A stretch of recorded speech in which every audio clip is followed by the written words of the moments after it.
9월과 10월에는 요한복음 말씀을 가지고 예수님이 누구신가라는 주제로 예수님에 대해서 말씀을 살펴보고 있습니다. 이 말씀들을 살펴보는 이유는 우리가 예수님을 더 많이 그리고 더 깊이 알아가고자 함입니다. 신앙생활에서 가장 중요한 것이 있다면 예수님을 알아가는 것입니다. 예수님을 아는 만큼 믿게 되고 믿는 만큼 살게 되기 때문에 예수님을 아는 것이 너무 중요하죠. 그런데 여러 번 말씀드리지만 성경에서 안다라고 하는 이 단어가 구약에서 쓰는 히브리어든지 신약에서 사용하는 헬라어든지 지식적으로 안다라는 의미를 가진 단어가 없습니다. 성경에서는 항상 안다라고 할 때 경험적으로 그리고 관계를 통해 아는 알미라고 말하죠. 여러분, 예수님은 누구신가? 예수님에 대해서 안다라고 하는 것도 마찬가지입니다. 예수님이 2000년 전에 태어나셔서 십자가에서 죽으시고 부활하시고 승천하신 그런 분이다라는 것을 지식적으로 아는 것으로는 부족하다라는 것입니다. 그 예수님을 내가 직접 만나고 직접 경험하고 그 예수님을 직접 교제하고 관계를 통해 알아가는 것을 예수님을 알아간다라고 말하는 것이죠. 그래서 신앙생활을 한다라는 말은 예수님을 알아가는 과정이죠. 예를 들면 지난주에 우리가 살펴보았던 생명의 떡이신 예수님, 예수님이 생명의 떡이라더라 아는 것으로 지식적으로 아는 것으로는 부족하다는 것이죠. 생명의 떡이신 예수님을 안다라는 말은 생명의 떡이신 예수님을 내가 먹는다는 것은 믿는다라고 했죠. 믿고 의지하는 것을 생명의 떡이신 예수님을 안다라고 표현할 수 있고요. 그 예수님으로부터 우리가 지혜와 힘과 능력을 공급받고 그 힘으로 살아가는 자를 가리켜 예수님을 생명의 떡이신 예수님을 안다라고 말할 수 있고요. 무엇보다 생명의 떡이신 예수님은 우리에게 영원한 생명을 주시는 분이 예수님이란 말이기 때문에 그 예수님을 믿음으로 말미암아 영생을 얻는 자가 바로 생명의 떡이신 예수님을 안다라고 말할 수 있는 거죠. 오늘 말하는 세상의 빛이신 예수님을 안다는 것도 같은 의미입니다.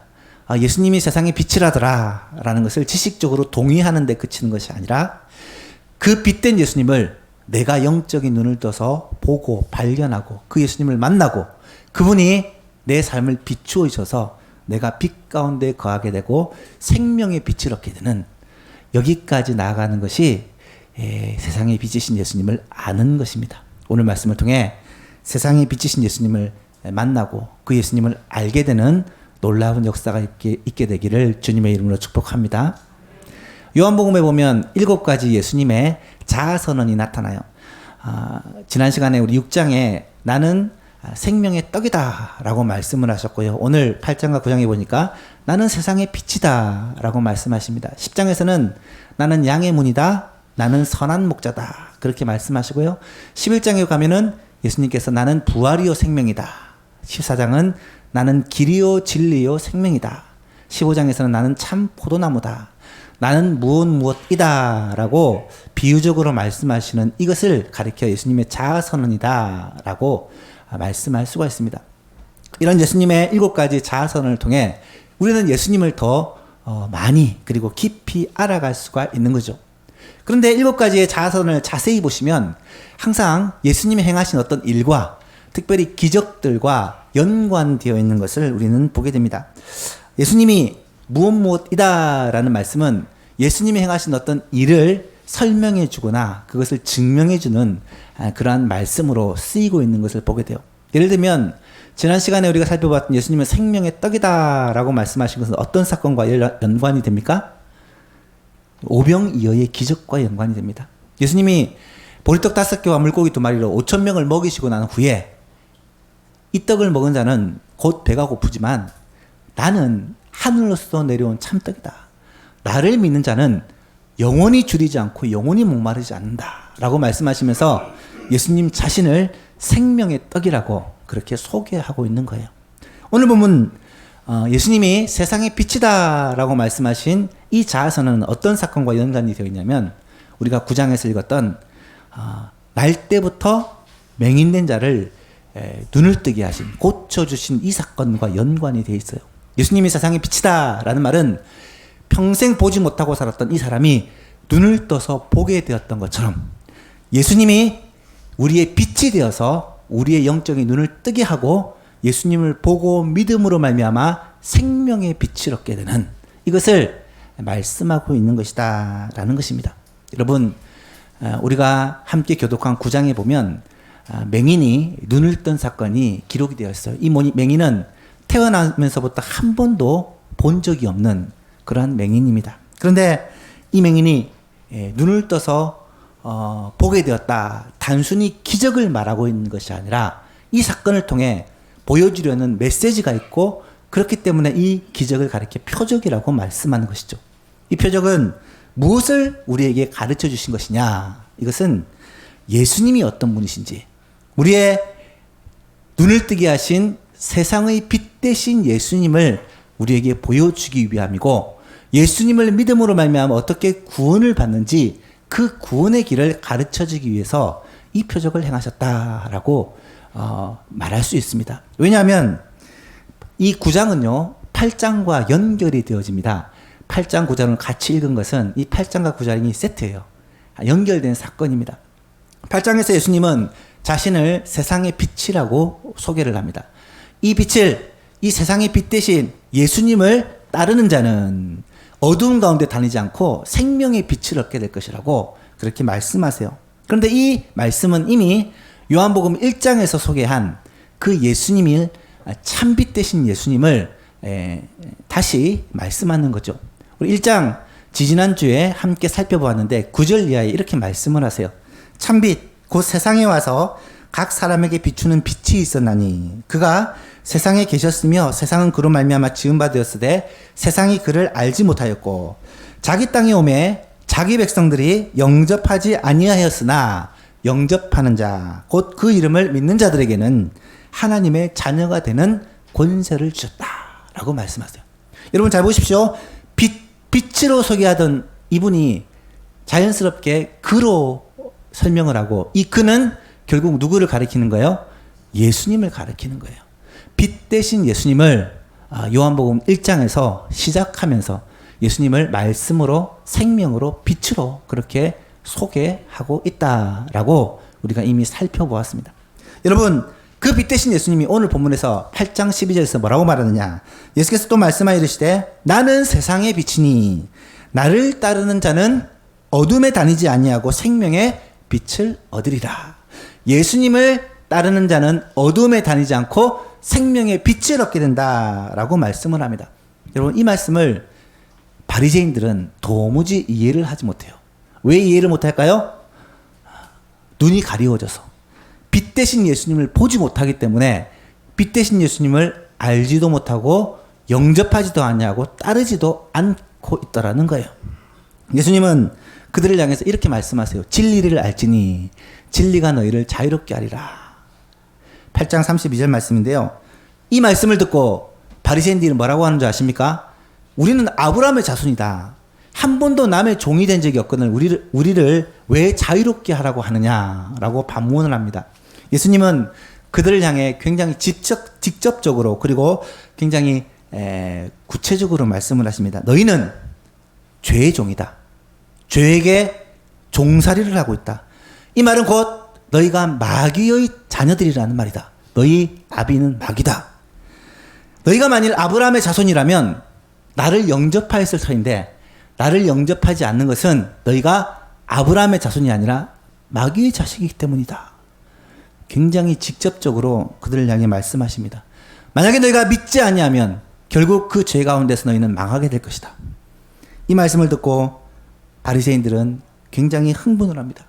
예수님을 가리켜 사마리아인이다. 사마리아인이라는 말은 욕을 하는 거예요.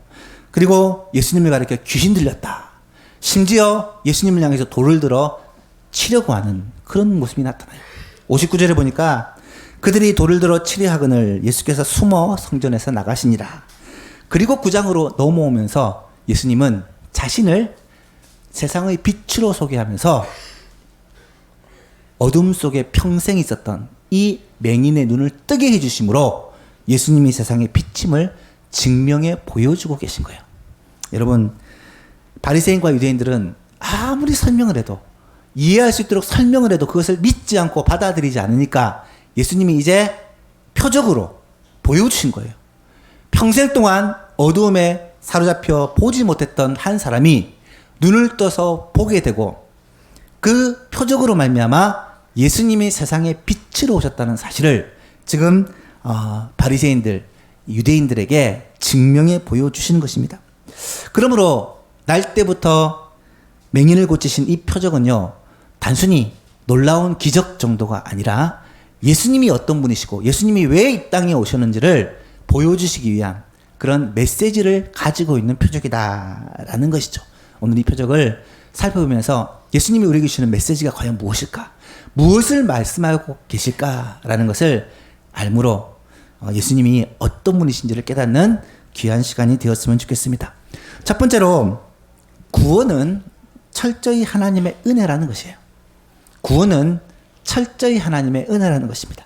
오늘 본문을 잘 보시면 이 맹인이 눈을 뜨게 되는 과정을 주목하여 보면 맹인이 예수님을 찾아온 것이 아니라 예수님이 맹인을 발견하고 맹인에게 다가갑니다. 1절을 보십시오. 예수께서 길을 가실 때에 날 때부터 맹인된 사람을 보신지라. 이 맹인은 예수님을 향해 나를 좀 구원해 주십시오. 내 눈을 뜨게 해주십시오. 예수님께 부르짖지도 예수님께 부탁하지도 않았습니다. 사실 이 맹인은 태어날 때부터 맹인이었기 때문에 아무것도 볼 수 없는 세상에, 그러므로 말미암아 아무것도 알지 못하는, 예수님이라는 분에 대해서도 그는 깨닫지 못하는 그런 맹인이었다는 거예요. 본문에 등장하는 이 맹인은 예수님이 지나가시는 것을 보지도 못합니다. 예수님을 알아보지도 못해요. 자기 스스로는 예수님께 나올 수 있는 어떠한 방법도 없고 의지도 없는, 말 그대로 비참한 상태에 놓여 있는 맹인이에요. 여기 등장하는 이 맹인은 누구를 가리키는 것일까요? 죄인을 가리키는 것입니다. 여러분, 죄인의 상태가 지금 그렇다는 거예요. 구원이 필요하다는 자체도 알지 못하고 구원을 열망하지도 않고 구원의 주 되신 예수님을 바라보지도 못하고 부르짖지도 못하고 그렇게 죄에 빠져 살아가고 있는 거예요. 빛이 있다는 것 자체를 모르고 빛의 세계가 있다는 것 자체를 알지 못하는 그렇게 비참한 상태에 있는 이 맹인이 바로 죄인들의 모습이다 라는 것을 우리는 알게 됩니다. 그러므로 예수님께서 이 맹인에게 직접 찾아오셔야만 했다는 거예요. 빛이신 예수님께서 이 맹인의 눈을 뜨게 해주셔야 비로소 예수님을 볼 수가 있었다는 것입니다. 여러분, 구원이라는 것이 바로 이런 것입니다. 구원은 우리가 무엇을 갈망해서 요구해서 얻기 위해 노력해서 얻는 것이 아니라 하나님께서 우리에게 은혜로 값없이 선물로 주신 것이 구원이다라고 성경은 가르쳐요. 우리가 구원을 얻을 때 종종 착각을 하는 것이 내가 믿음으로 말미암아 구원을 얻는다, 내가 예수님을 열심히 믿어서 구원받는다라고 생각할 수 있지만 성경이 말하는 구원은 그런 게 아니에요. 구원은 내가 노력해서 열심으로 얻는 것이 아니라 하나님께서 우리에게 선물로 주시는 하나님의 은혜라는 거예요.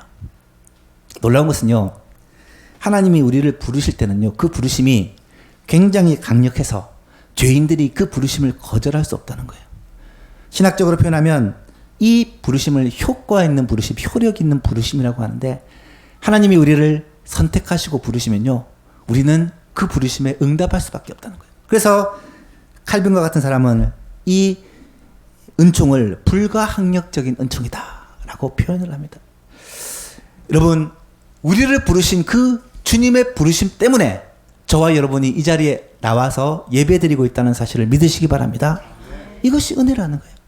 그래서 에베소 2장 8절 9절에서는 너희가 그 은혜를 인하여 믿음으로 말미암아 구원을 받았으니 이는 너희에게서 난 것이 아니요 하나님의 선물이라.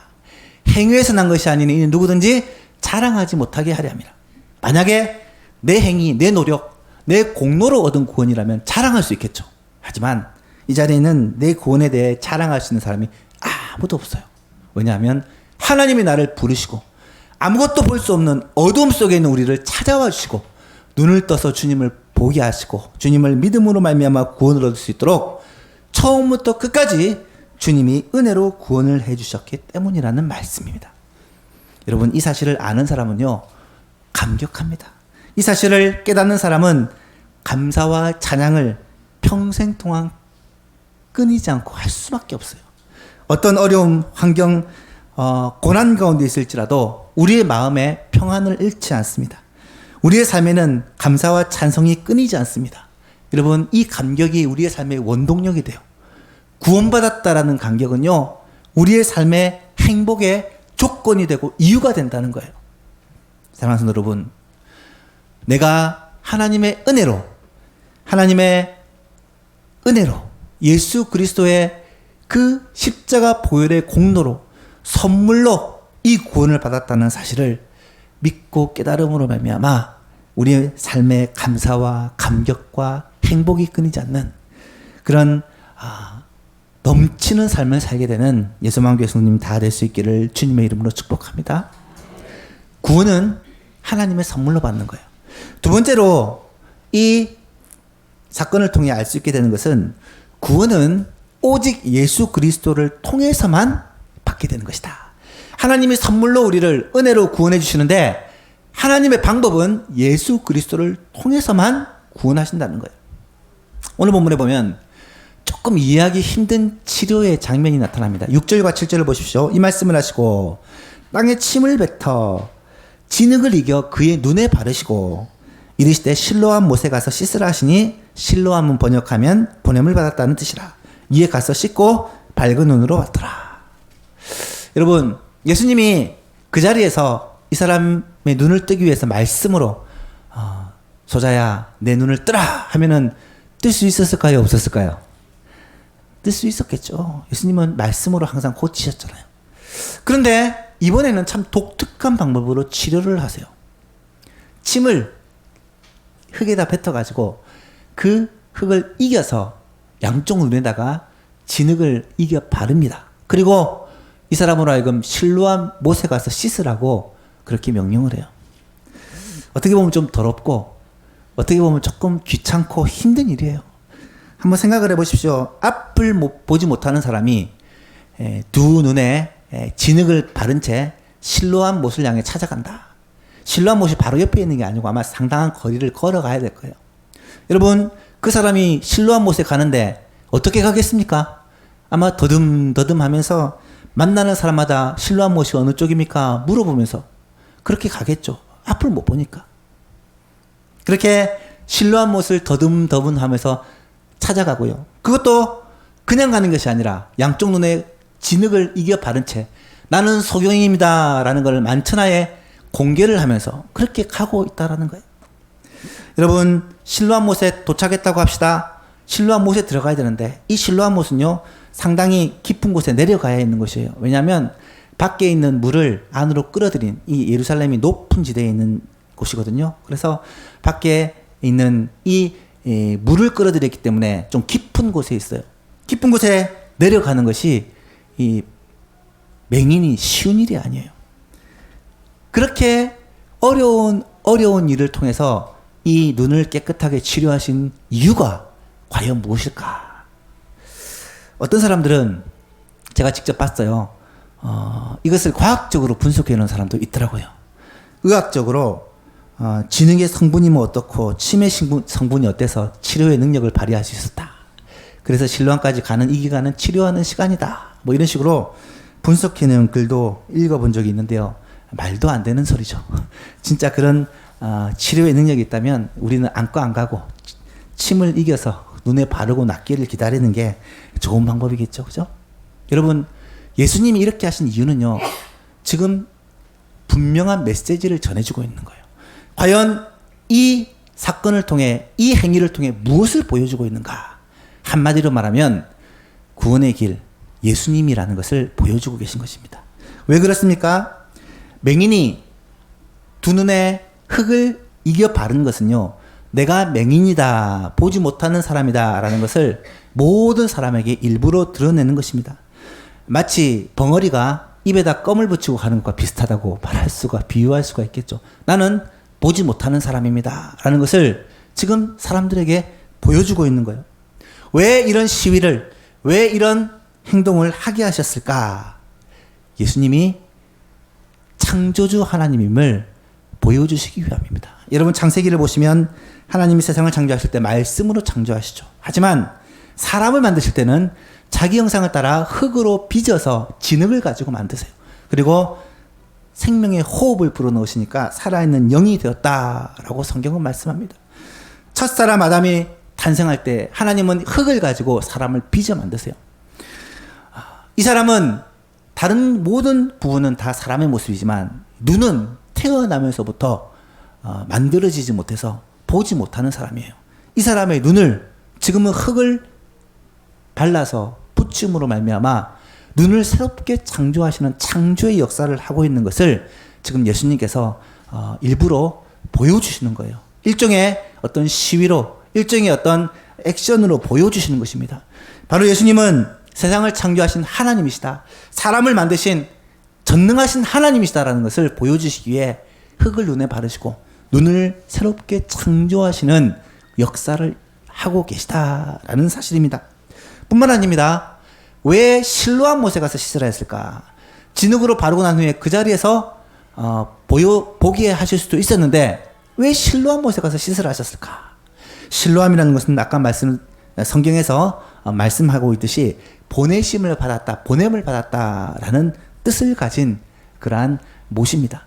예루살렘의 이 실로암 못은 기혼샘으로부터 이 물줄기를 이렇게 흘려 보내어서 이 예루살렘까지 물을 끌어오는데, 이 실로암이 보냄을 받았다라는 뜻을 가진 셈인데, 보냄을 받은 분이 8장에는 예수님 자신으로 소개를 하고 있어요.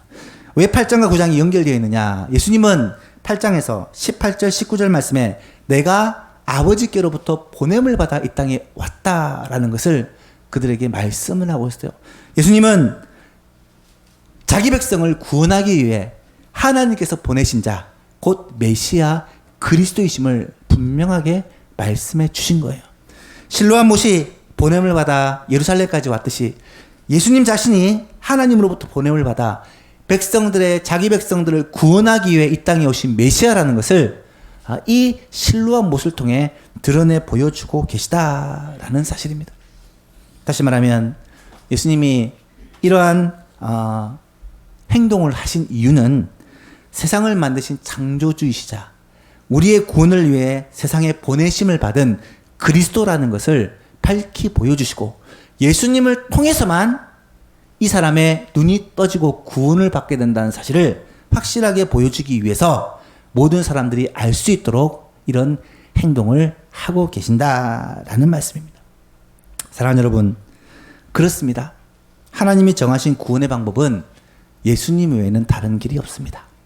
예수님 외에는 구원을 얻을 만한 다른 이름을 주신 적이 없다라고 사도행전 4장 11절은 말씀을 하십니다. 사랑하는 여러분, 다른 길을 찾지 마시기를 바랍니다. 예수님이면 충분합니다.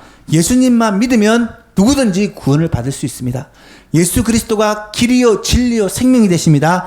예수님으로 말미암아 우리는 하나님의 선물인 구원을 받을 수 있다라는 거예요.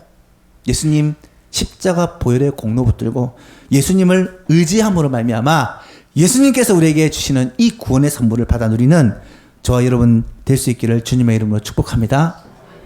오직 예수님밖에 없어요. 예수님이면 충분합니다. 우리 교회는 오직 예수님만 바라보는 교회입니다. 오직 예수님만 바라보는 저와 모든 성도님 될 수 있기를 바랍니다. 마지막으로 구원은 예수님을 나의 구주로 믿는 믿음을 통해서만 받는다라는 것을 오늘 이 기적을 통해 보여주고 계세요. 다시요. 구원은 하나님의 선물입니다. 그리고 구원은 예수님을 통해서만 받습니다. 그런데 이 구원은 예수님을 나의 구주로, 나의 하나님으로 믿는 믿음을 통해서 받는다라는 거예요. 잘 보시면 오늘 본문에 두 가지 종류의 맹인이 나타납니다. 한 맹인은 태어나면서부터 볼 수 없었는데 예수님을 만나고 보게 된 그런 맹인이에요. 또 한 명의 맹인은 예수님을 영접하지도 않고 받아들이지도 않고 거절함으로 말미암아 끝까지 보지 못하게 된 영적 맹인된 바리새인들입니다. 여러분 39절에서 41절 오늘 읽진 않았지만 이 내용을 읽어보시면 이렇게 말씀하세요. 예수께서 이르시되 내가 심판하러 이 세상에 왔으니 보지 못하는 자들은 보게 하고 보는 자들은 맹인이 되게 하려 함이라. 보지 못하는 맹인은 오히려 눈을 떠서 보게 하고, 본다고 하는 그들은 영적인 눈이 가려 보지 못하게 하려 합니다. 라는 말씀이에요. 바리새인 중에 예수와 함께 있는 자들의 이 말씀을 듣고 이르되 우리가 맹인인가? 예수님, 우리도 맹인입니까? 예수님이 뭐라고 말씀하십니까? 너희가 맹인이 되었더라면 죄가 없으려니와 차라리 보지 못했다면 하나님을 찾았겠지만, 본다고 하면서 예수님을 거절하고 예수님을 영접하지 아니하니 너희 죄가 그대로 있느니라. 여러분, 이것은 무엇을 말할까요? 보지 못하는 맹인은요, 예수님을 믿음으로 말미암아 구원을 받습니다. 하지만 본다고 하는 바리새인들은 예수님을 거절함으로 말미암아 구원을 받지 못했다는 거예요. 여러분, 바리새인이 누굽니까? 바리새인들은 누구보다도 하나님에 대해서 잘 알고 하나님을 잘 섬긴다고 자부했던 그런 사람들이 바리새인들입니다. 실제로 율법에 대한 그들의 열심과 지식은 탁월했다고 말할 수 있죠. 많은 백성들로부터 존경받았던 사람들이죠. 그런데 그런 자들을 향해 예수님은 지금 너희가 맹인이다, 너희가 보지 못하는 자다라고 말하는 거예요. 사랑하는 여러분, 우리도 맹인이 될 수 있다는 사실을 하나님의 경고의 음성으로 들을 수 있기를 바랍니다. 하나님을 잘 안다고 생각하고요, 오랫동안 20년 동안 30년 동안 하나님을 믿어왔다고 생각하지만 영적인 눈이 감기워 예수님을 보지 못하고 예수님을 믿지 못하고 예수님을 따르지 않는다면 그 사람이 곧 맹인일 수 있다는 거예요.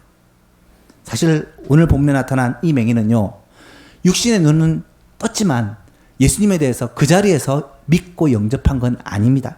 보시면 12절에 사람들이 이 사람에게 내가 어떻게 눈을 떴느냐 물으니까 내가 잘 알지 못한다. 예수라는 사람이 내 눈에 진흙을 바르고 실로암 못에 가서 씻으라 했더니 떠서 보게 되었는데 그 예수가 어디에 있는지 잘 모른다 라고 대답을 합니다. 예수님이 그 사람에게 다시 찾아오십니다. 35절 이하를 보면 예수께서 그들이 그 사람을 쫓아냈다는 말을 들으셨더라. 그를 만나사, 이 그는 맹인이었는데 눈을 뜬 사람입니다. 그를 다시 만나사 이르시되 내가 인자를 믿느냐? 대답하여 이르되 주여 그가 뉘시옵니까? 내가 믿고자 하나이다. 예수께서 이르시되 내가 그를 보았거니와 지금 너와 말하는 내가 바로 그다, 인자다. 이르되 주여 내가 믿나이다 하고 엎드려 절하는 모습이 나타납니다. 여러분, 예수님은 그 맹인을 만났을 때 다른 것을 묻지 않습니다. 내가 인자를 믿느냐? 여러분, 인자라는 말은, 성경에 인자라고 나오는 말은 예수님께서 자신을 가르치는 말인데 사람의 아들이라는 뜻으로 구약의 메시아를 일컫는 특수한 표현입니다. 내가 메시아를 믿느냐? 하나님이 보내신 구원주 메시아를 믿느냐라는 말이죠. 그랬더니 그 사람이 주여 그가 누구십니까? 내가 그를 믿고자 합니다. 그랬더니 예수님이 내가 바로 하나님이 보내신 자 그리스도다, 인자다, 바로 메시아다 라고 말하니까 이 사람이 그제서야 영적인 눈을 떠서 예수님을 알아보고 예수님 앞에 엎드려 절하며 경배하는 모습을 우리가 보게 됩니다. 여러분, 맹인이 영적인 눈을 뜨게 돼요. 육신의 눈뿐 아니라 영적인 눈을 뜨게 됩니다. 영적인 눈을 떠서 보니까 예수님이 메시아라는 사실을 알게 되고 그 메시아 앞에 엎드려 경배하게 되었다는 거예요. 예수님이 창조주요, 나를 고치신 분이요, 나에게 영원한 생명을 주시는 바로 구세주가 되신다는 사실을 이 맹인이, 눈을 뜬 이 맹인이 발견하게 되었다는 거예요. 사랑하는 여러분, 우리도 이 예수님을 영적인 눈을 떠서 발견하고 믿고 의지함으로 말미암아 이 감격과 은혜를 누리게 될 수 있기를 간절히 바랍니다. 구원은 예수 그리스도를 나의 구주, 나의 하나님으로, 나의 그리스도로 믿는 거예요. 하나님이 나를 구원하시기 위해 보내신 하나님의 그 메시아로 예수님을 믿는 것입니다. 뿐만 아니라 예수님을 나의 삶의 주관자로, 나의 왕으로, 나의 창조주요, 구속주요, 나를 지명하여 부르시고 나를 인도하고 보호하신 나의 아버지로 그렇게 받아들이는 것이에요. 사랑하는 성도 여러분, 그 예수님이 우리 가운데 오시면요, 우리 가운데 참 빛이 되셔서 우리를 빛 가운데로 생명의 빛으로 인도하여 주신다라고 약속하고 있습니다. 이 진리의 빛을 발견하고 믿음으로 말미암아 주님이 주신 이 생명의 길을 걸어가는 저와 모든 성도님 될 수 있기를 예수님의 이름으로 축복합니다. 말씀을 맺습니다. 파니 크로스비라는 여사는요, 태어나면서부터 사고로 말미암아 눈을 보지 못하게 되어 95년 인생을 장님으로 살았던 그런 여인입니다. 영적인 눈을 하나님이 이 크로스비에게 일찍 뜨게 하셔서 이 크로스비는 육신의 눈은 보지 못하지만 평생 영적으로 굉장히 풍성한 삶을 살았고, 그래서 그는 무려 8,000여 편의 찬송시를 짓게 됩니다. 그가 지었던 찬송시는 성경에도 우리 찬송가에도 많이 실려 있는데요. 현재 우리 새 찬송가에 21곡, 가장 많은 찬송이 이 크로스비의 지은 찬송입니다. 여러 가지 대표곡들이 있는데 그 중에 하나가 288장. 이 찬송이 그녀의 고백이라고 말할 수 있어요.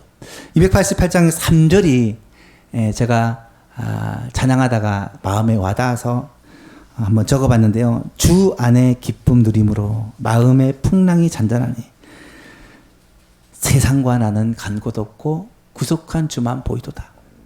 이것이 나의 간증이요, 이것이 나의 찬송일세. 나 사는 동안 끊임없이 구주만 찬송하리로다. 여러분, 이 고백은요, 영적인 눈을 떠서 예수님을 날마다 보지 않고 주님과 만나고 교제하지 않으면 할 수 없는 고백이에요. 주 안의 기쁨으로 마음의 풍랑이 잔잔하니 세상과 나는 간 곳이 없고 구속한 주만 보이도다. 이것이 나의 간증이요, 이것이 나의 찬송일 때 나 사는 동안 끊임없이 구주를 찬송하리로다. 사랑하는 여러분, 앞을 보지 못하는 맹인은 불쌍해요. 그런데 더 불쌍한 사람이 있습니다. 영적인 눈을 떠서 주님을 보지 못하는 사람입니다. 보지 못하는 자가 보게 되는 것은 기적입니다. 놀라운 일입니다. 더 놀라운 기적이 있어요. 주님을 보지 못하던 자가 주님을 깨닫고 주님을 믿고 주님의 이 빛을 받아들임으로 생명을 얻게 되는, 이것이 기적 중에 기적이라는 사실이에요. 놀라운 사실은 우리가 그 기적의 주인공들이라는 거예요. 이 자리에 앉아있는 저와 여러분은 생명의 빛을 보고 믿음으로 말미암아 그 주님을 통해 생명의 빛을 얻은 그런 기적의 사람들이라는 사실입니다. 사랑하는 성도 여러분, 이 영적인 눈을 떠서 주님을 바라봄으로 말미암아 파니 크로스비가 살았던 이 감사와 감격의 삶을, 찬송과 행복의 삶을 우리도 살아가는 모든 성도님 될 수 있기를 주님의 이름으로 축복합니다. 마지막으로 우리는 이 빛을 전파하는 자예요. 빛 대신 주님 우리에게 찾아오신 이유는 이 빛 대신 주님을 먼저 보고 깨닫고 주님이 주시는 이 영광을 누리고 이제는 어두움 가운데 있는 사람에게 빛 대신 주님을 전파하라고 우리를 불러주신 거예요. 사랑하는 성도 여러분, 이번 추석 명절을 다녀오면서 가족들과 아마 즐거운 시간을 보냈을 거예요. 믿는 가족과 함께 하나님을 예배하고 그렇게 교제했다면 아마 감사한 일이지만, 가족들 가운데는 믿지 않고 이 빛 대신 주님을 알지 못해서 여전히 어둠 가운데 살아가는 사람들이 많이 있다는 것을 우리는 압니다. 그 가족들, 그 친지들, 이웃들에게 빛 대신 주님을 전하는 저 여러분 될 수 있기를 간절히 바랍니다. 이것이 주님이 우리를 부르신 이유요, 우리를 통해 하나님이 영광 받으시고 가장 기뻐하시는 우리의 사명이라는 거예요. 이 사명 감당하는 예소망 교회가 되었으면 좋겠고요, 이 빛을 이 지역에 밝게 비추는 우리 예소망 교회가 될 수 있기를 주님의 이름으로 간절히 소원합니다.